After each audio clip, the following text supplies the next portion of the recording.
Hello बच्चों, क्या हाल चाल, कैसे हैं आप लोग? अच्छे हैं तो अच्छे रहिए, स्वस्थ रहिए, पढ़ते रहिए। आखिरकार आज आप लोग का कोर्स स्टार्ट ही हो गया। और स्टार्ट किस सब्जेक्ट का हुआ है? एंटरप्रेन्योरशिप। जैसे कि जानते हैं कि बीपीएससी के द्वारा जो एग्जाम कंडक्ट कराया जा रहा है आपके टीचर वैकेंसी के लिए, तो ये समझिए कि इस साल का ये दूसरी वैकेंसी। पहले तो एस टेट हुआ था, उसके बाद से सुपर टेट हो गया। उन लोग का रिजल्ट भी आ गया, ज्वाइनिंग भी होने जा रहा है।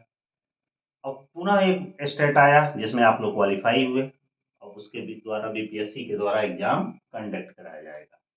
इसी में समझिए कि आप लोग का फाइनल सिलेक्शन होगा। लेकिन फाइनल सिलेक्शन के लिए जरूरी है कि आप लोग चूज किए होंगे अपना अपना सब्जेक्ट, कोई अकाउंट, कोई बीएसटी, कोई एंटरप्रेन्योरशिप। तो यह जो लेक्चर आज से और क्लास जो हमारा स्टार्ट हो रहा है, खास तौर से उद्यमिता एंटरप्रेन्योरशिप वाले सब्जेक्ट।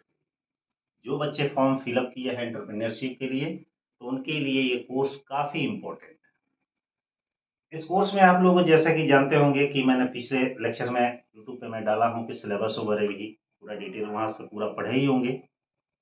तो समझिए कि उस सिलेबस के अकॉर्डिंग ही आपको डेली बाय डेली पढ़ाया जाए।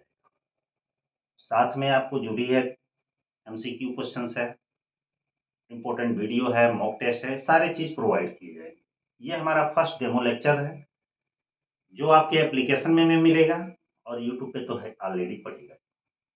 तो जो बच्चे यूट्यूब के थ्रू हमसे जुड़ना चाहते हैं, तो प्ले स्टोर पे सीधे चले जाइएगा और बी आर कॉमर्स एप्लीकेशन है उसको डाउनलोड कर लीजिएगा। और डाउनलोड करने के बाद से आप उसको लॉगिन कर लीजिए। लॉगिन करेंगे तो देखेंगे तो बहुत सारे उसमें लेक्चर्स पड़े होंगे जो कि आपके एंटरप्रेन्योरशिप के लिए होंगे, और भी बहुत सारे कंटेंट जैसे जैसे मिलेगा वैसे वैसे आपको प्रोवाइड किया जाएगा। एक तरह से समझिए कि डेली आपका क्लास मिलेगा। और जो भी लोग हमारा लेक्चर सुनेंगे, पढ़ेंगे, तो पर डे ध्यान दीजिएगा, जब भी सुने कॉपी लेके बैठें, पेन लेके बैठें। इसलिए कि जो भी आप पढ़ेंगे तो जो भी इम्पोर्टेंट पॉइंट्स आपको दिखेगा बोर्ड पर, उसे आप नोट कर। नोट करने से ये फायदा होगा कि वीडियो तो मान लीजिए आपके माइंड में कॉन्सेप्ट क्लियर करेगा, लेकिन जो नोट बनाएंगे वो एग्जाम के टाइम में रिवीजन में काम आएगा, क्योंकि वीडियो उस समय तक काफ़ी बड़ा हो जाएगा, ज़्यादा हो जाएगा, देख नहीं पाएंगे। जो नोट्स तैयार किए होंगे वो ज़्यादा इम्पोर्टेंट, क्योंकि समझिए कि एक तरह से ये बहुत शानदार एक मौका और मिला है। एक ही साल में दो दो वैकेंसी आना बहुत बड़ी बात है। तो जो बच्चे नए हैं या जो पहले से रह गए हैं, तो उनके लिए दोबारा एक कोर्स स्टार्ट किया जा रहा है एंटरप्रेन्योरशिप का। और आइए क्लास स्टार्ट करते हैं। इधर उधर की बातें अब ज़्यादा ना की जाए, क्योंकि मुद्दे के सीधे बातें की जाएं। इस एंटरप्रेन्योरशिप में जो हमारा पहला, ये भी बता दे रहे हैं कि आपका जो ये कोर्स है 11th plus 12th plus B, ये तीनों को मिलाकर पढ़ाया जाएगा। क्योंकि आप यहाँ जैसे जानते होंगे कि बिहार में 11th-12th में एंटरप्रेन्योरशिप पढ़ाया जाता है। बहुत सारे यूनिवर्सिटी में बीकॉम में भी एंटरप्रेन्योरशिप पढ़ाया जाता है। तो कुछ कुछ चैप्टर समझिए कि डिफरेंट डिफरेंट यूनिवर्सिटी और डिफरेंट डिफरेंट बोर्ड्स में अलग अलग है, लेकिन उससे मतलब नहीं है, आपका टोटल एंटरप्रेन्योरशिप पढ़ाया जाएगा। तो अब मैं 11 से स्टार्ट करूंगा, और उसके बाद से 12th बीकॉम जो भी है, या कुछ ऐसे भी चैप्टर्स होंगे कि जो बीकॉम में भी मिल रहे होंगे, तो मैं वहाँ पे लिख दूंगा कि ये 11th में भी है और बीकॉम में भी है, या 12th में भी है और बीकॉम में। तो ये पहला चैप्टर, जो हमारा पहला चैप्टर है उद्यमी एंटरप्रेन्योर। इसमें आप पढ़ेंगे अवधारणा, अर्थ, अवधारणा व स्वरूप। और इसका एक पार्ट 1 लेक्चर है, क्योंकि पहला जो चैप्टर है वो काफी बड़ा है। तो सबसे पहले हम जानते हैं एंटरप्रेन्योरशिप को थोड़ी देर के लिए हटा, क्योंकि एंटरप्रेन्योरशिप अभी बात। एंटरप्रेन्योरशिप में पहला जो एक नाम आता है उद्यमी।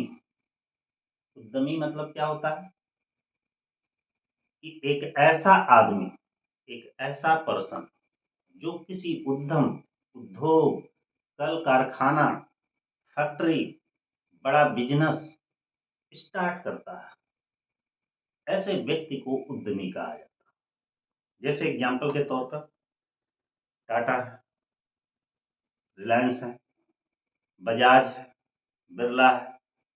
ये लोग क्या है? उद्यमी। इन्होंने एक छोटे से स्तर से लेकर अपने इंडस्ट्री को, अपने बिजनेस को, अपने कारोबार को, अपने उद्यम को बहुत आगे तक ले गए। ऐसा नहीं है कि ये ले गए हैं तो और लोग नहीं ले जाएंगे। क्यों नहीं ले जाएंगे भाई? बहुत सारे ऐसे पर्सन्स हैं, लोग हैं, एकदम जीरो से समझिए हीरो तक बने हैं। मतलब शून्य से शिखर तक की ओर पहुंचे। आप भी सपोज करिए कि कोई बिजनेस चला रहे हैं, मैं उद्यमी के बारे में बात कर रहा हूँ।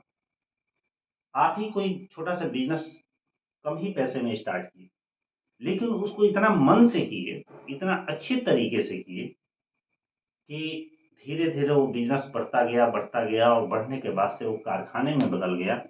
कारखाने के बाद से बड़े कारखाने में हो गया और समझिए कि पूरे जिले से स्टेट, स्टेट से पूरे देश में फैल। और फैलने का मतलब नहीं कि केवल उसमें आपका बेनिफिट है, उसमें कस्टमर का भी, माने ग्राहकों का भी, हम आप जैसे लोगों को भी बेनिफिट है, क्योंकि उनको भी हम उन्हीं के सर्विस के लिए हम अपना इंडस्ट्री लगाए। सीधा सा समझिए कि जैसे आज का जो युग है, आज का जो टाइम है, वो उद्योग का युग है, औद्योगिकरण का युग है। क्योंकि देखे होंगे, क्योंकि पहला लेक्चर है, थोड़ा सा उसका बेस बता दें। सोच रहे होंगे टाइम ज़्यादा रहता है, टाइम ज़्यादा नहीं, समझना चाहिए। सपोज करिए कि हमारा 1950 का दशक या उसके पहले के दशक में देखे होंगे या हिस्ट्री में पढ़े होंगे, कोई कल कारखाना या उद्योग या इंडस्ट्री नहीं था भी तो बहुत लिमिटेड, सीमित दायरे। धीरे धीरे जैसे जैसे डेवलपमेंट हुआ, इंडस्ट्री का एरिया बढ़ने लगा, उद्योगों का आकार प्रकार सब कुछ बदलने लगा। छोटे छोटे पहले लघु उद्योग, वो लघु उद्योग धीरे धीरे उद्योग में कन्वर्ट हो, और आज के समय में इतने ज़्यादा उद्योग हैं, उतने ज़्यादा समझिए कि उद्योगपति हैं कि गिनती में नहीं। इसी संदर्भ में जो हमारा इंडस्ट्री है, जो हमारा इंडस्ट्री है, वो इंडस्ट्री हमारे देश की इकोनॉमी में महत्वपूर्ण भूमिका निभाता है। इस संबंध में सरकार के द्वारा भी बहुत सारे प्रोत्साहन दिए गए हैं। सरकार बड़े इंडस्ट्री को ज़्यादा मतलब प्रलोभन न देकर छोटे लोगों को, जो लघु और कुटीर उद्योग से संबंधित संस्थाएं हैं, इन पर ज़्यादा फोकस करें। क्योंकि जो इंडस्ट्री है उसको कितना बढ़ाएंगे, लेकिन जो छोटे छोटे हमारे स्मॉल स्केल इंडस्ट्रीज है, छोटे छोटे लघु उद्योग कुटीर उद्योग हैं, यदि इनके लिए प्रोत्साहन सरकार के द्वारा दी जाए तो बहुत आगे बढ़ जाए, ये बड़े इंडस्ट्री में कन्वर्ट हो जाए। ठीक है। तो हम चर्चा कर रहे थे कि उद्यमी के बारे में। उद्यमी क्या होता है? व्यवसाय का एक नव प्रवर्तक व्यक्ति होता है, क्योंकि पूरी उद्यमिता उद्यमी के ऊपर डिपेंड करती है। मतलब जैसे देखते होंगे रेलगाड़ी का इंजन मजबूत है तो डब्बा कितना भी लगा देते खींच ले जाएगा, ठीक उसी तरह बिजनेस को चलाने वाला पर्सन यदि अच्छा होगा तो बिजनेस को बहुत आगे ले जाएगा। आइए अब चलते हैं हम उद्यमी के बारे में। उद्यमी जो शब्द है,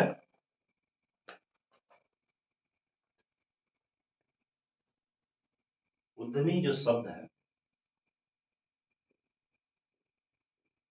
ये किससे बना है? सबसे पहले यहां से शुरू करते हैं। उद्यमी शब्द की उत्पत्ति जो हुई है, इसकी उत्पत्ति हुई है, ये फ्रेंच भाषा से हुई है। फ्रेंच भाषा से। फ्रेंच भाषा में उद्यमी को कहा जाता था एंट्रीपेंड्री। क्या कहा जाता था? एंट्रीपेंड्री। क्या कहा जाता था इसको? एंटीपेंड्री। इसको अंग्रेजी में भी, क्योंकि हिंदी में मैंने लिखा है एंटीपेंड्री, इसको अंग्रेजी में इंटरपेंडरी कहते हैं।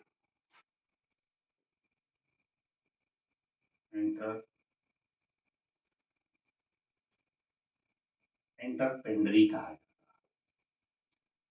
ये उद्यमी होता क्या है भाई? उद्यमी का मतलब होता है कि एक ऐसा व्यक्ति जो नए व्यवसाय को स्थापित करता है और उसके लिए जोखिम वहन करता है। मतलब एक नया बिजनेस स्टार्ट करता है और पूरा पूरा हाई रिस्क लेता है। इसका अर्थ क्या है? एक ऐसा व्यक्ति जो किसी नए व्यवसाय को ध्यान दीजिएगा, व्यवसाय को स्थापित करता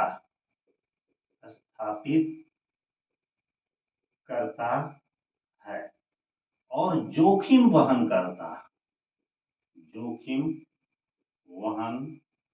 करता है, ऐसे ही व्यक्ति को क्या कहा जाता है?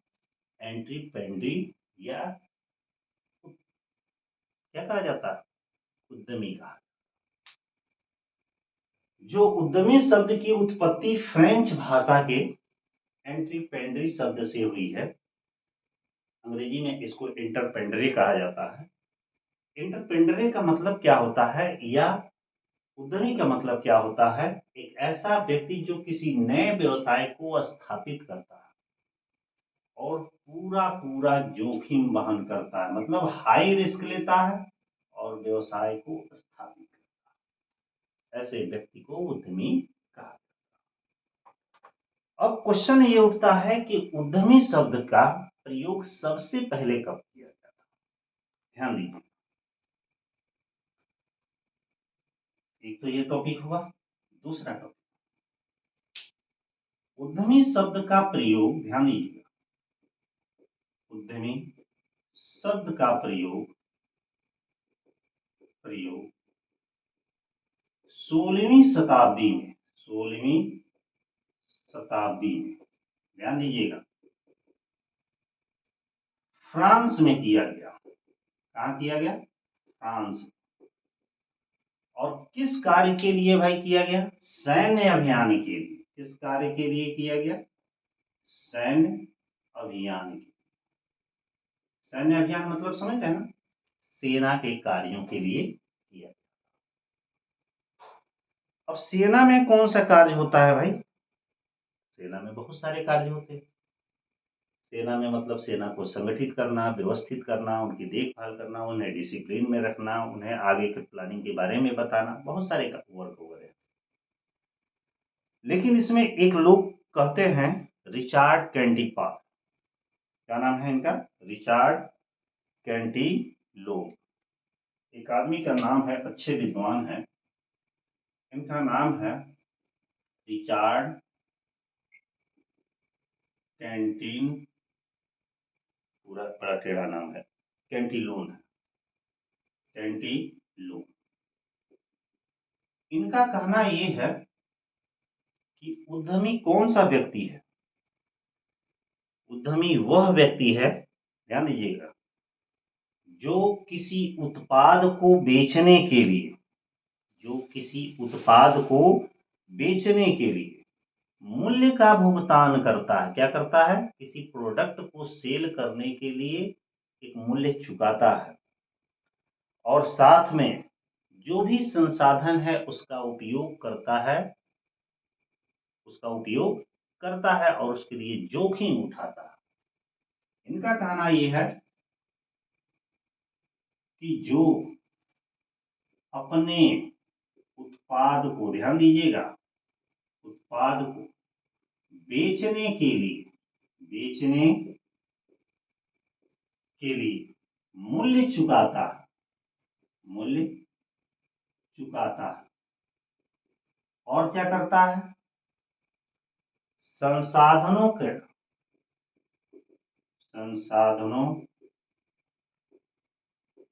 प्रयोग के लिए जोखिम उठाता है। ऐसे व्यक्ति को क्या कहा जाता है? उद्यमी कहा जाता है। लेकिन इन्होंने ये बात अपने एक लेख पत्र में लिखा था।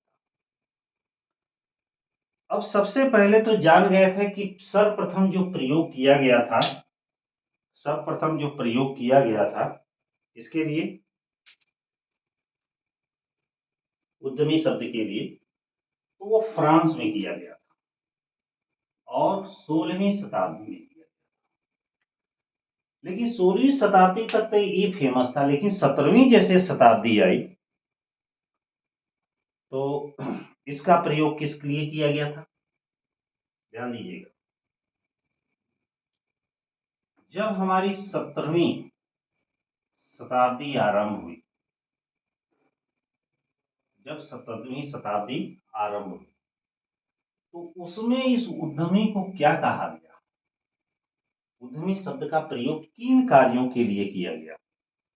तो बता दें आपको कि जो नागरिक अभियांत्रिकी है इसके क्षेत्र में कार्य करने के लिए कहा। नागरिक अभियांत्रिकी के क्षेत्र में कार्य करने वाले व्यक्ति को क्या कहा गया, उद्यमी कहा गया। ऐसे पर्सन जो नागरिक अभियांत्रिकी के क्षेत्र में कार्य करते थे उन्हें क्या कहा गया, उद्यमी का। सोच रहे होंगे कि नागरिक अभियांत्रिकी क्या है। नागरिक अभियांत्रिकी का मतलब ये होता है, नागरिक मतलब जैसे हम आप हैं, नागरिक हैं, हम लोग के क्षेत्र में कुछ इंजीनियरिंग का वर्क करने के लिए, जैसे जगह जगह पे पुल बनाने के लिए, बांध बनाने के लिए, सड़क बनाने के लिए, ठीक है, और क्या क्या बनाने के लिए, मान लीजिए कुछ रेल बनाने के लिए, बड़ा बिल्डिंग या मकान बनाने के लिए, इनके लिए जो कार्य किया गया उन्हें उद्यमी कहा जाता था। कब, 17वीं शताब्दी। थोड़ा सा बात आते हैं 18वीं शताब्दी में। 18वीं शताब्दी में क्या कहा गया भाई, ध्यान दीजिए। 18वीं शताब्दी जब इसकी शुरुआत हुई, इसमें आपके उद्यमी को क्या कहा गया, कैसे आदमी को उद्यमी कहा गया। इसमें जब शुरुआत हुई तो जो भी आर्थिक क्रिया के संबंध में जो व्यक्ति लगा है उसको क्या कहा गया, उद्यमी कहा। जो आर्थिक क्रिया के संबंध में, आर्थिक क्रिया के संबंध में लगे व्यक्ति क्या कहा गया भाई, आपका उद्यमी कहा। तो ये 18वीं शताब्दी की बात है। अब थोड़ा बढ़ते हैं आगे। 18वीं शताब्दी के बाद से आधुनिक समय में बहुत सारे शताब्दियां इसमें आई हैं, 19वीं शताब्दी, 2000 है। थोड़ा सा बढ़ते हैं वर्तमान, ऐसे ऐसे करते ही जाएंगे। वर्तमान में उद्यमी को क्या कहा गया, ध्यान दीजिए। उद्यमी वह व्यक्ति है जो जोखिम उठाता है,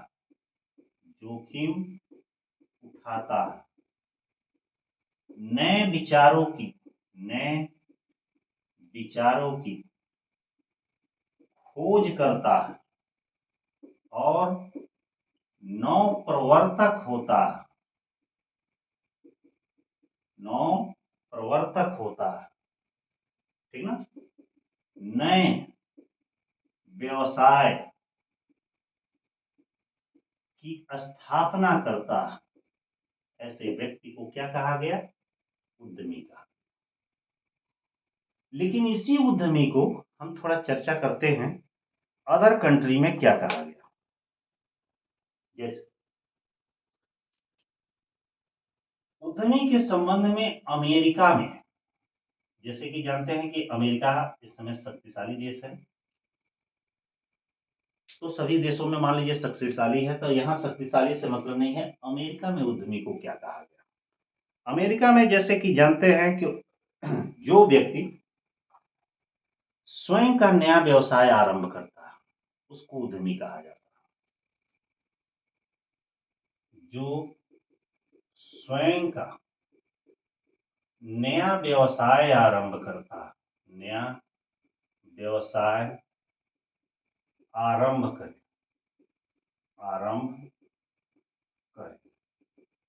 इसको क्या कहा गया? उद्यमी कहा। क्योंकि यहां ध्यान से देखिएगा, मेन आपके जो शब्द हैं आपके बुक में या शब्दकोश में, उसी पे आपको ज्यादा फोकस करना, क्योंकि क्वेश्चन वहीं से निकल के आए। जर्मनी में किसको कहा जाता है? जर्मनी में उद्यमी किसको कहा जाता है? थोड़ा जर्मनी की बात करते हैं। इसमें कहा गया कि जिस आदमी के पास सत्ता और पैसा, क्या होता है? सत्ता और पैसा माने संपत्ति अधिक मात्रा में होती है, उसी को उद्यमी कहा गया। जिसके पास सत्ता और वह संपत्ति अधिक हो, उसी को उद्यमी कहा गया। ठीक है। इसी तरह अलग अलग देशों में अलग अलग तरीके की बातें कही गई हैं, ठीक ना। लेकिन सही मायने में माना जाए कि जो हमारे अर्थशास्त्री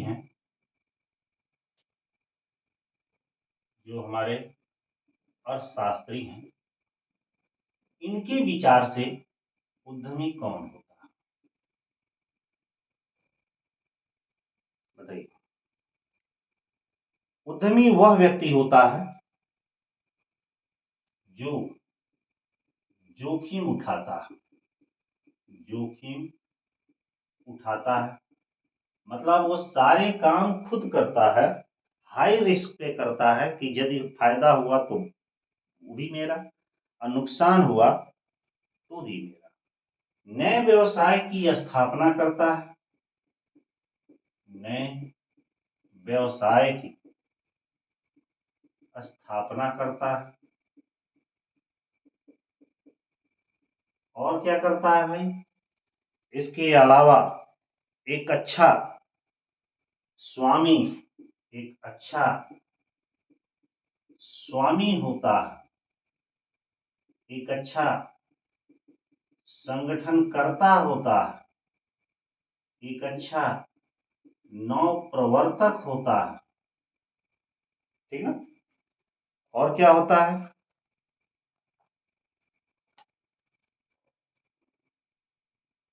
जो उद्योग व व्यापार का अगुवा होता है, इसे उद्यमी कहा जाता है। तो ये उद्यमी के बारे में आप लोग समझे होंगे। अब थोड़ा सा चर्चा चलती है इसमें, इसको पहले मिटा लें। जब भी पूरा बोर्ड पे लिख दिया जाएगा तो बोर्ड पर से हट जाएंगे, आप लोग नोट उसे कर लीजिएगा, क्योंकि जो भी चीजें लिखी गई हैं वो सब मेन पॉइंट्स हैं, और आपको उस तरह के तो एग्जाम देने नहीं है डिस्क्रिप्टिव टाइप के, आपको तो एमसीक्यू क्वेश्चंस देने हैं।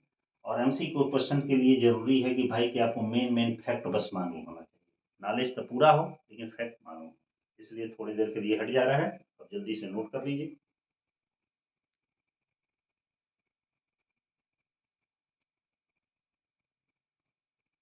नोट कर लिए होंगे, चलिए आइए मिटाते हैं।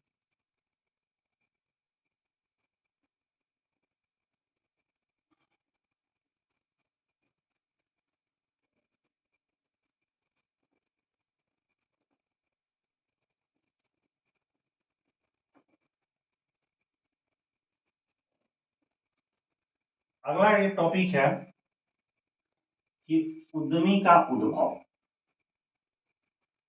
मिटा ले तो बताते हैं।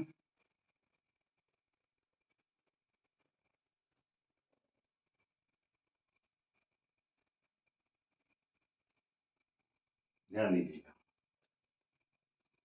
उद्यमी वर्ग का उद्भव,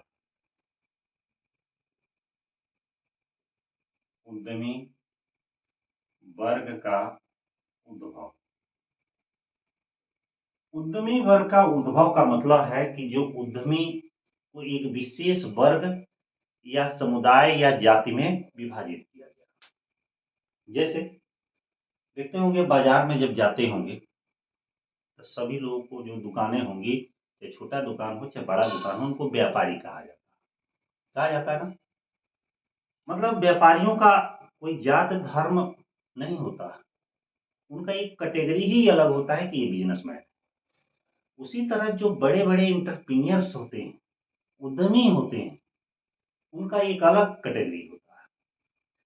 तो प्रश्न ये उठता है कि उद्यमी वर्ग का उद्भव, उद्यमी वर्ग के उद्भव में दो ऐसे विद्वान हैं जिन्होंने अपने आधार पर कुछ एनालिसिस करके कुछ जगहों के, कुछ फैक्ट्रियों के, कुछ कारखानों के, उसमें जो उद्यमियों का एनालिसिस करके विश्लेषण किया है। उनका नाम है आर ए शर्मा और श्री एन गंगाधर राव।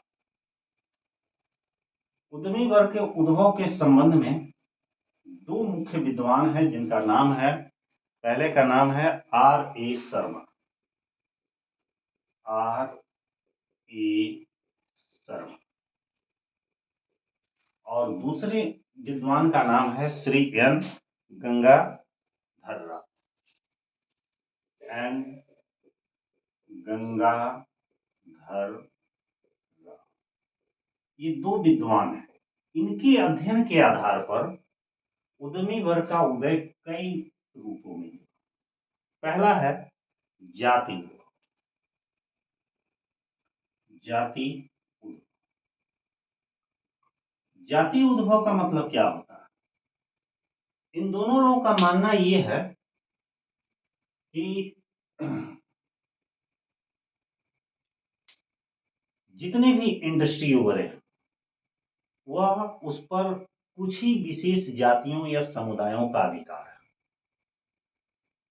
जाति उद्भव का मतलब है कि कुछ विशेष प्रकार की ऐसी जातियां हैं जो अक्सर वो इंडस्ट्री के क्षेत्र में इन्वॉल्व है,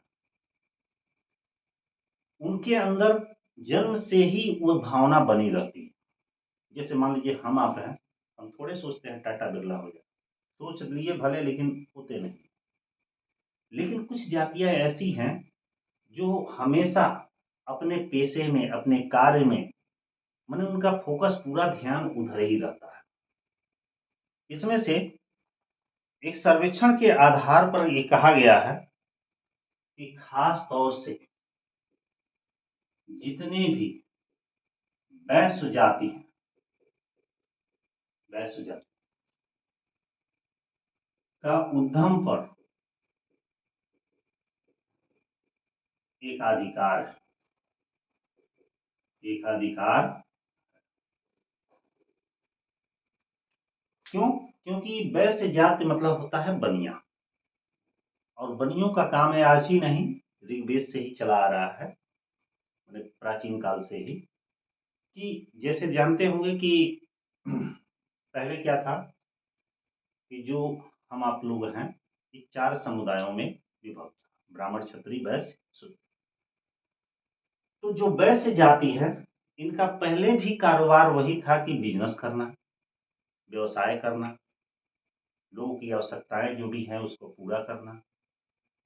और आज के डेट में भी देखिए कि जितने भी बिजनेस हैं, ऐसा नहीं है कि और लोग नहीं हैं, सारे लोग हैं, लेकिन इनका एकाधिकार है। मतलब सर्वाधिक संख्या यदि देखेंगे तो वैश्य जाति का उद्यमी पर होता है। यह माना गया है कि अधिकांश जो उद्यमी होते हैं वो वैश्य समुदाय या जाति से होते हैं। इनमें दिया गया है जैसे कि पारसी है, पंजाबी है, मारवाड़ी है, महेश्वरी है, जैन है, गुजराती है। इनका नाम भी लिख दे रहे हैं, जैन, पारसी, पंजाबी, ठीक ना, और कौन कौन से हैं, मारवाड़ी, ठीक ना, और भी दो चार नाम दिया गया है इसमें, सिंधी, बैस, सिंधी, बैस। ये अधिकांश इन्हीं जातियों का एक अधिकार रहता है। दूसरा, पारिवारिक पृष्ठभूमि। दूसरा है हमारा पारिवारिक पृष्ठभूमि।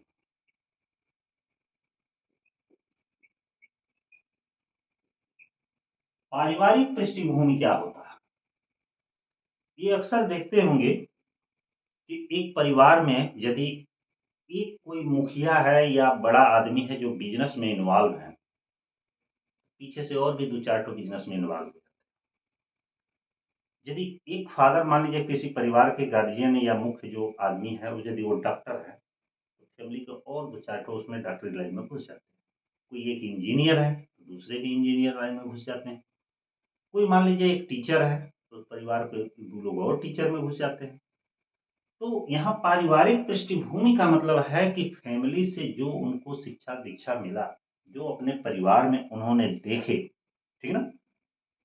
तो उसके बेस पर भी वो उद्यमी बनता है। मतलब यदि उसमें से एक इंडस्ट्रीज है, तो दूसरा भी वो सोचेगा कि हम भी उसमें चले जाएं। जैसे एग्जाम्पल के तौर पर देखे होंगे इसमें जो भी टाटा है, बिरला है, ठीक ना? रिलायंस है, ठीक ना? बजाज है। ये अकेले एक आदमी की ये कंपनी नहीं है। इनकी फैमिली के जितने भी हैं, देखते होंगे कहीं नौकरी करने थोड़े जा गए होंगे, वो अपने ही में बिजनेस स्टार्ट किए, अपने ही कारोबार में कोई यूनिट कोई पार्ट लेके अपना चला रहे हैं। तो इन्हें क्या मिला? पारिवारिक मतलब फैमिली से उस टाइप का सपोर्ट मिला, इसलिए ये उद्यमी। अगला है आपका धार्मिक पृष्ठभूमि, ध्यान दीजिएगा। अगला हमारा है धार्मिक पृष्ठभूमि। धार्मिक पृष्ठभूमि का मतलब क्या होता है? ध्यान दीजिएगा, एक सेकंड थोड़ा रुकते हैं धार्मिक पृष्ठभूमि पे। धार्मिक पृष्ठभूमि कहता है, जैसे देखे होंगे कि यदि परिवार के एक लोग किसी धर्म या समुदाय से जुड़े, तो बाकी लोग भी जुड़ जाते हैं। तो कहने का मैं मतलब है कि उद्यमी वर्ग का उदय किसी जाति उद्भव से भी होता है, पारिवारिक पृष्ठभूमि से भी होता है, धार्मिक पृष्ठभूमि से भी होता है। इसके संबंध में मैक्स वेबर कहते हैं एक ईसाई मिशनरीज है, उसमें जुड़ने के लिए प्रोटेस्ट समुदाय का एक जन्म हुआ और उस जन्म के थ्रू लोग ईसाई मिशनरी में जुड़ने लगे, ऐसा बुक में मेंशन किया है। लेकिन उद्यमी बनने के लिए ये पृष्ठभूमि होनी चाहिए। अगला है पेशेवर पृष्ठभूमि। पेशेवर पृष्ठभूमि का मतलब होता है कि आजकल बहुत सारे पेशेवर संस्थाएं बन गई, अलग अलग डिफरेंट डिफरेंट टाइप का पेशा बन गया है। और पेशे में होता क्या है, मान लीजिए चार्टर्ड अकाउंटेंट का पेशा, डॉक्टर का पेशा, इंजीनियर का पेशा, कंपाउंडर का पेशा, वो भी प्रोफेशन में आ गया है। टीचर का पेशा, शिल्पकार का पेशा, मतलब पेशेवर पृष्ठभूमि में आपके रहने के कारण भी उस फील्ड में आप बहुत आगे निकल सकते हैं, तो वो उद्यमी को दर्शाता है। अगला है शिक्षा व तकनीकी ज्ञान, छोटा छोटा लिख रहे हैं, शिक्षा व तकनीकी ज्ञान। शिक्षा व तकनीकी ज्ञान का मतलब है कि जिनका बैकग्राउंड इंडस्ट्री से नहीं है, बिजनेस से नहीं है, या बड़ी दूर दूर तक का नाता है, तो कुछ अलग से इस नॉलेज लेकर भी वो इंडस्ट्री में इन्वॉल्व हो सकते हैं, उद्यमी बन सकते हैं। एग्जाम्पल के तौर पर आजकल देखे होंगे कि ग्रेजुएशन के बाद से पोस्ट ग्रेजुएट के लिए बहुत सारे प्रोफेशनल कोर्स चल रहे हैं, जैसे कि मान लीजिए एमबीए में क्या बनाया जाता है? अब हम बिजनेस का मैनेजमेंट कैसे संभालेंगे, कैसे हैंडल करेंगे, कैसे बिजनेस को आगे बढ़ाएंगे, यही सब में पढ़ाया जाता है। तो वो पढ़कर भी बहुत सारे लोग तो नौकरी कर लेते हैं और बहुत सारे लोग अपना ही कारोबार कर लेते हैं। तो ये एजुकेशन और टेक्निकल जो नॉलेज है, ये भी हमारी उद्यमी वर्ग का एक उदय होने का कारण है। अगला है स्थानांतरण चरित्र। अगला क्या है? स्थानांतरण चरित्र। स्थानांतरण चरित्र का मतलब ये होता है, अक्सर देखे होंगे कि बहुत सारे लोग अपने क्षेत्र में रहकर, मतलब हम जहाँ हैं वहाँ रहकर कुछ नहीं कर पाते, जैसे आपके गांव देहातों वगैरह में देखे होंगे, वो जो लोग हैं वहाँ पे कुछ नहीं कर पाते हैं, लेकिन वही लोग दिल्ली, बम्बई, पंजाब, पता नहीं कहाँ-कहाँ या विदेश कमाने जाते हैं, वहाँ से बहुत कुछ करके लेते आते हैं। मतलब अपने क्षेत्र में भी वो चाहते थे कमा सकते थे और अच्छी अर्निंग होती, लेकिन वहाँ नहीं करते, वो दूसरे देश चले जाते और वहाँ पे एक अच्छा मुकाम हासिल कर लेते। तो बहुत सारे ऐसे लोग हैं, वो जब तक अपने एक जगह से दूसरे जगह, क्योंकि दूसरे जगह जाएँगे तो वहाँ कुछ नया एनवायरनमेंट मिलेगा, नया कल्चर मिलेगा, नए तौर तरीके मिलेंगे, नौ नए समझिए जॉब की बहुत सारी अपॉर्च्युनिटीज़ मिलेगी। तो उसके आधार पर भी वो अपना उद्यमी की ओर बढ़ सकते हैं। अगला है व्यक्तिगत घटक। व्यक्तिगत घटक। व्यक्तिगत घटक क्या कहता है? Personal factor. पर्सनल फैक्टर कहता है ये कि कुछ लोगों के अंदरूनी इच्छा होती है कि हम ये बनेंगे, वो बनेंगे। देखते होंगे कि यदि आपकी इच्छा होगी कि हम टीचर बनेंगे तो पक्का है बनेंगे। यदि इच्छा होगी किसी को डॉक्टर बनने की और डॉक्टरी में लाइन में लग गया है तो वो बनेगा। तो अपनी पर्सनल रुचि होती है, उसके बेस पर भी बनते हैं। अगला है स्वामित्व का प्रारूप। ध्यान दीजिएगा, स्वामित्व का प्रारूप। स्वामित्व का प्रारूप का मतलब होता है कि छोटे से चीज के स्वामित्व होने के साथ साथ वो बड़े लेवल पर पहुंच जाते हैं। जैसे एग्जांपल के तौर पर कि मान लीजिए आप ही है, आपने एकांकी व्यापार आरंभ किया। एकांकी व्यापार मतलब छोटा सा व्यवसाय आरंभ किया जिसके मालिक आप खुद। बिजनेस इतना अच्छा चल गया कि आप सोचे कि दो लोग और मिल जाते तो पैसा और लग जाता और बिजनेस और बड़ा हो जाता। आपने यहां से साझेदारी व्यापार स्टार्ट, साझेदारी व्यापार स्टार्ट मतलब जितना आपका पैसा लगा है तो ठीक है, जितना बड़ा कारोबार है ठीक है, दो चार लोग को और जोड़ लिए अपने साथ में, मुझे डबल ट्रिपल चौगुना हो गया, कारोबार बढ़ गया।